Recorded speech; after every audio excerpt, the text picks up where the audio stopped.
प्रधानमंत्री नरेंद्र मोदी और गृहमंत्री अमित शाह के नेतृत्व में भारतीय जनता पार्टी ने हमेशा अप्रत्याशित निर्णयों और चौंकाने वाली रणनीतियों से अपने समर्थकों और विपक्ष को चकित किया है। भारतीय जनता पार्टी की राजनीति का मुख्य सिद्धांत है कि वह समय समय पर नई रणनीतियां अपनाती है और बदलावों से पार्टी को मजबूत बनाती है। राजस्थान और मध्य प्रदेश जैसे राज्यों में इसे स्पष्ट रूप से देखा गया, जहां भाजपा ने कई अनुभवी और पुराने नेताओं को किनारे करके नए और युवा चेहरों को मौका दिया। इन फैसलों से भाजपा ने यह साबित किया कि वह समय के साथ कदमताल करने वाली पार्टी है और बदलावों को लेकर आशंकित नहीं है। वहीं अब जब महाराष्ट्र की राजनीति की बात करते हैं, तो भाजपा में यह सवाल उठता है कि क्या वही पैटर्न महाराष्ट्र में भी अपनाया जाएगा। यदि ऐसा होता है तो मुरलीधर मोहोल जैसे युवा नेता को मुख्यमंत्री पद के लिए संभावित उम्मीदवार के रूप में देखा जा सकता है। मुरलीधर मोहोल पुणे से हैं और मराठा समुदाय से आते हैं, जो राज्य की राजनीति में महत्वपूर्ण भूमिका निभाता है। वे एक ऐसे नेता हैं जो भाजपा के हिंदुत्व के चेहरे के रूप में जाने जाते हैं और राष्ट्रीय स्वयंसेवक संघ आरएसएस से उनका गहरा संबंध है। उनके पास भाजपा की विचारधारा और कार्यशैली का अनुभव भी है, जो उन्हें पार्टी के लिए एक आदर्श उम्मीदवार बनाता है।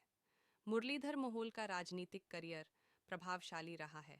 वे भाजपा के एक मजबूत कार्यकर्ता रहे हैं और पुणे के पूर्व मेयर रह चुके हैं। उनकी छवि एक राष्ट्रवादी और देशभक्त नेता की है, जो हमेशा समाज के कल्याण और देश की सुरक्षा के मुद्दों पर जोर देते हैं। इसके अलावा वे वर्तमान में मोदी सरकार में नागरिक उड्डयन और सहकारिता मंत्रालय के राज्य मंत्री के रूप में कार्यरत हैं, जो उनके प्रशासनिक कौशल और सरकार में उनके योगदान को दर्शाता है। विश्वसनीय सूत्रों के अनुसार मुरलीधर मोहोल का नाम मुख्यमंत्री पद के लिए गंभीरता से विचाराधीन है और इस मामले में एक चौंकाने वाली घटनाक्रम की संभावना जताई जा रही है। यह एक अप्रत्याशित कदम हो सकता है, लेकिन भाजपा की राजनीति में ऐसे निर्णय कोई नई बात नहीं है। इस निर्णय से यह भी स्पष्ट होता है कि पार्टी युवाओं को और नए चेहरों को मौका देने के प्रति प्रतिबद्ध है, जैसा कि राजस्थान और मध्य प्रदेश में देखा गया। इसके अलावा भाजपा में एक और महत्वपूर्ण बदलाव की संभावना जताई जा रही है, जो पार्टी के अंदरूनी संरचना से जुड़ा हुआ है। देवेंद्र फडणवीस को भाजपा का अगला राष्ट्रीय अध्यक्ष बनाए जाने की चर्चा है। वर्तमान में जेपी नड्डा पार्टी के अध्यक्ष हैं, लेकिन भाजपा में यह एक आम धारणा रही है कि नेतृत्व का बदलाव समय समय पर पार्टी को और अधिक प्रगति की दिशा में ले जाता है।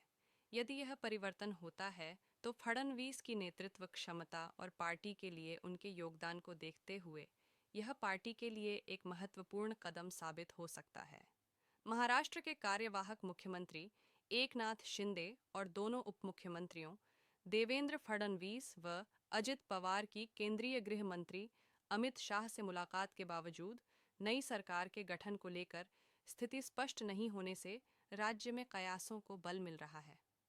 महाराष्ट्र विधानसभा चुनाव में भाजपा 132 सीटें जीतकर सबसे बड़े दल के रूप में उभरी है। इसके बावजूद वह अभी तक अपना विधायक दल का नेता नहीं चुन सकी है। शुक्रवार को भी पूरे दिन विधायकों को नेता चुनने के लिए कोई बुलावा नहीं आया। इससे स्पष्ट है कि अगले 2 दिन विधायक दल का नेता नहीं चुना जा सकेगा। इस प्रक्रिया में देर होने से अब भाजपा की ओर से मुख्यमंत्री पद के लिए कोई नया चेहरा पेश किए जाने के कयास भी लगाए जाने लगे हैं। भाजपा का होगा सीएम गुरुवार। देर रात अमित शाह के साथ महाराष्ट्र के नेताओं की बैठक में भी मुख्यमंत्री कौन होगा, इसे लेकर कोई स्पष्ट संकेत नहीं दिए गए। कहा जा रहा है कि बैठक में सिर्फ यह संकेत दिए गए हैं कि मुख्यमंत्री भाजपा का होगा, मगर मुख्यमंत्री पद को लेकर देवेंद्र फडणवीस के नाम पर भी कोई सुनिश्चितता नहीं जताई गई है। बैठक में तय किया गया था कि भाजपा, राकांपा और शिवसेना के नेता मुंबई लौटकर सरकार बनाने की प्रक्रिया पर बातचीत शुरू करेंगे। मगर दिल्ली से लौटने के बाद शिवसेना नेता एकनाथ शिंदे शुक्रवार सुबह ही अपने गांव चले गए हैं। अब शिवसेना के मुंबई स्थित नेताओं ने कहा कि भाजपा की ओर से विधायक दल का नेता चुने जाने के बाद ही सरकार गठन की कोई बातचीत आगे बढ़ सकती है। जब यह बात आगे बढ़ने की स्थिति आएगी, तो शिंदे वापस आ जाएंगे। इस बीच भाजपा की ओर से मुख्यमंत्री पद के लिए देवेंद्र फडणवीस के अलावा कुछ और नेताओं के नाम भी लिए जाने लगे हैं। इनमें अन्य पिछड़ा वर्ग से आने वाले प्रदेश अध्यक्ष चंद्रशेखर बावनकुले और मराठा समुदाय से आने वाले पुणे के सांसद एवं केंद्र सरकार में मंत्री मुरलीधर मोहोल का नाम भी शामिल है। कौन है चंद्रशेखर बावनकुले? चंद्रशेखर बावनकुले महाराष्ट्र भाजपा के अध्यक्ष हैं। वो कामठी विधानसभा सीट से चौथी बार विधानसभा चुनाव जीते हैं। विधानसभा चुनाव 2024 में बावनकुले ने कांग्रेस प्रत्याशी सुरेश भोयर को 40,946 मतों से शिकस्त दी है। 2014 से 2019 तक बावनकुले देवेंद्र फडणवीस सरकार में ऊर्जा एवं उत्पाद शुल्क मंत्री रह चुके हैं। हालांकि साल 2019 के विधानसभा चुनाव में उनका टिकट काट दिया गया था।